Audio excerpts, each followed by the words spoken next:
Hello गाइजलाई स्वागत छ आजको नयाँ भिडियोमा। सो आज हामीले यत्रै भ्लग बनाउन जाँदैछौँ, सानो मिनी भ्लग है। मिनी भन्नाले अब लगभग 5-7 मिनटको भइहाल्छ।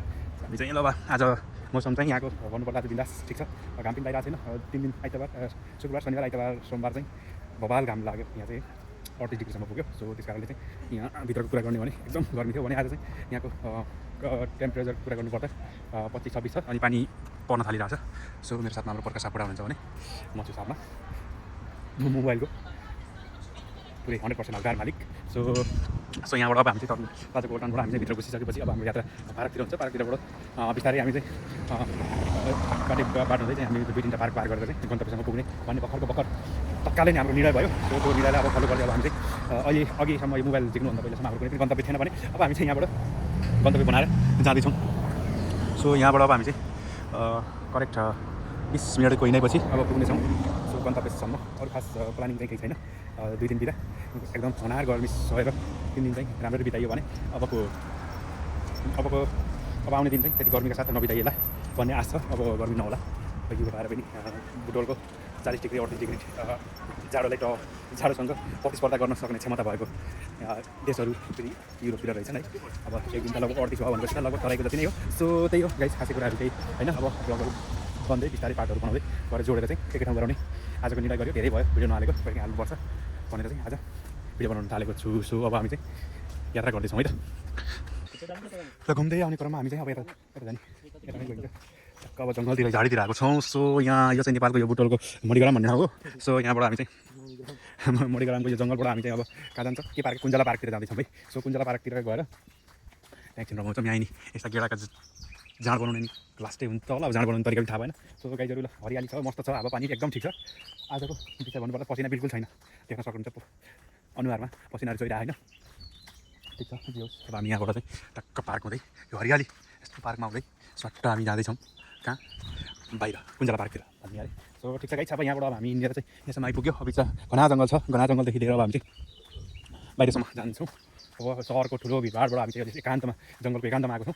एकान्तबाट अब हामी चाहिँ फेरि जान्छौँ पार्कतिर। पार्कबाट फेरि हामी झर्ना हुँदै फेरि सहर अनि मार्केट पसलहरू हुँदै फेरि हामी चाहिँ आइओए हुँदै रोडतिर लम्पसार रूपमा आएर फेरि बसिन्छ रूपमा। आजको दिन त्यसै गरेर बिताउँछौँ है।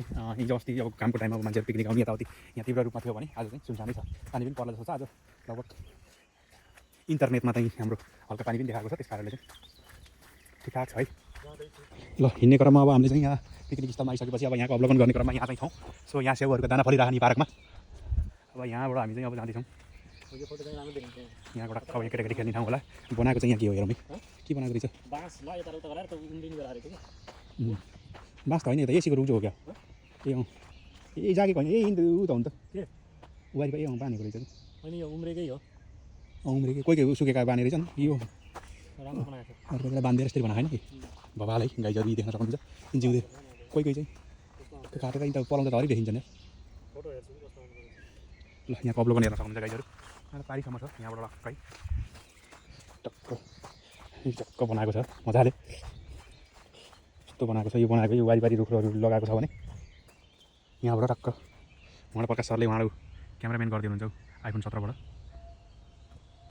यो चाहिँ टक्कै यो यता रुख रोप्यो, यता रुख माथिबाट बाँधिदिएको छ। अनि माथिको चाहिँ पलाएको छ। अब यो प्रकृतिलाई हामीले निहाल्दै अब हामी चाहिँ यहाँबाट अब हामी चाहिँ पारिपट्टितर्फ लाग्दैछौँ। सो यहाँ चाहिँ यस्तो बस्नलाई बनाइएको छ भने यो पिकनिक स्थल हो। यहाँको अब हरियालीले गर्दा यहाँको सुन्दरता एकदम राम्रो देखिएको छ। सो यहाँ आएर मान्छेहरूलाई इन्जोय गर्नको लागि पिकनिक खानको लागि पनि यहाँ बनाइरहेको छ भने यहाँ बसेर अब पानी आएर बाइचान्स केही भयो भने थोरै ओर्किनको लागि पनि यहाँ बनाइएको छ। यहाँको तस्विरले मान्छेहरूको मन प्रसन्न गराउँछ भने अझ यो पानीको यो नदीको किनारमा बस्ने सफा ठाउँले झन् मान्छेलाई झन् प्रसन्न पार्छ। दिनभरिको काम र 6-5 दिनको कामपछि यहाँ आएर बस्दा मान्छेहरूलाई झन् आनन्दित बनाउने काम गर्छ। एउटा कामको लोडसँगै यो दिमागलाई एकदम फ्रेस गराउने काम गर्छ भने यहाँबाट अब हामी चाहिँ लाग्दैछौँ यहाँको उयो पार गरेर। सो यहाँबाट अब हामी चाहिँ त्यतिर पल्लो झर्नातर्फ जाँदैछौँ। आजको यो खोलाहरू पार गरेर अब यो यहाँबाट हाम्रो यति लामो छ भने यहाँबाट पार गरेर अब हामी पल्लोपट्टि जाँदैछौँ। यहाँबाट अझै 5 मिनटको जति बाटो। सो यस्तो दामी छ भने यहाँको सिन। सो यहाँबाट अझै हामी जान्छौँ। त्यसै बोक्राहरू खाइदिइरहेको सुन्दर छ। यहाँ घाम लाग्ने भने झन् बबाल देखिन्छ है यहाँको सिनहरू, कहिले झन् खतरा। सो पक्काजी तपाईँले ठ्याक्कै भन्नु पर्दा आज कस्तो भयो, कति दिनको गर्मीपछि तपाईँ अब 3 दिनको गर्मी तापेर आएको मान्छेलाई आजको यो चिसो मौसमले के सन्देश दिइरहेको सन्देश मौसम परिवर्तन गरिरहेको 3 दिनमा मौसम 3 दिनमा घाममा डुबेर आएका मान्छे तिन दिनका त पुरै नभएर सो त्यही हो गाइज। अब यहाँ मौसम चाहिँ अब लगाइरह क्लियर मौसम छैन, बादल लगाइरहेको छ, आकाशतिर पनि टकाटक छ, सेतो भइरह। यहाँ हाँसले पनि मनोरञ्जन लिइरह। सो ठिक छ, यहाँ केटाकेटी खेल्ने ठाउँ, फुटबल खेल्ने ठाउँ, पिकनिक स्थल, भलिबल खेल्ने ठाउँ सबै बनाइरह। सो गाइज त्यही हो। र ठ्याक्कै भन्दा हामी चाहिँ खतरा जङ्गलतिर आएको छौँ है। अहिले चाहिँ नदी पनि पार गऱ्यो, पार्क पनि पार गऱ्यो, समुद्र पनि पार गऱ्यो, भिडभाड सहरको भिडभाड पनि पार गऱ्यो भने अहिले हामी चाहिँ यत्रा जङ्गलका रुखहरू यत्रा फेद छन् है, यस्ता फेदतिर आएको छौँ है गाइजहरू। अब यहाँ सरले चाहिँ यत्रो रुख ढल्ने त यहाँ 2 महिनालाई दाउरा हुन्छ अन्त उहाँ उत्साह हुनुभएको भने म चाहिँ यहाँ यो हेरेर यो बुट बैलो छैन भन्दै यहाँलाई चाहिँ थोरै क्लास दिइरहेको छु। यिनी बुट बैलो छैन भनेर अस्ति त्यो त सर्लक्कको छ कि माथिसँग त्यो त सल्लो हो पुरै सर्लक्क यहाँ हावा लाग्ने ढल्छन् यिनी रुखाएको फेला जाउन जत्न पिसाब गरेर उयो रुख ढल्छ यहाँ ढलेको गाइज है। सो यहाँबाट अब हामी चाहिँ रुखहरू खतरै हुन् कि यहाँ चाहिँ बजारदेखि जङ्गलदेखि नदीदेखि फेरि तालदेखि हाइवेदेखि मार्केटसम्म आएर फेरि हाम्रो गन्तव्य चाहिँ पुरा भयो। सो अब हामी चाहिँ यो चाहिँ आरु किनेर आएको मैले चाहिँ। सो आँप पनि आएको छ त्यहाँ केरा आहा। सो गाइज अब यहाँ हाम्रो यात्रामा चाहिँ 2 किलोमिटर जति छ, रिसिरहेको त यो गाडी त यार। अब यहाँबाट हिँडिरहेको अब हाइवे हो यहाँको होइन। अब आजको टुर भनेको जङ्गल, खोला, बजार जताकति भयो है।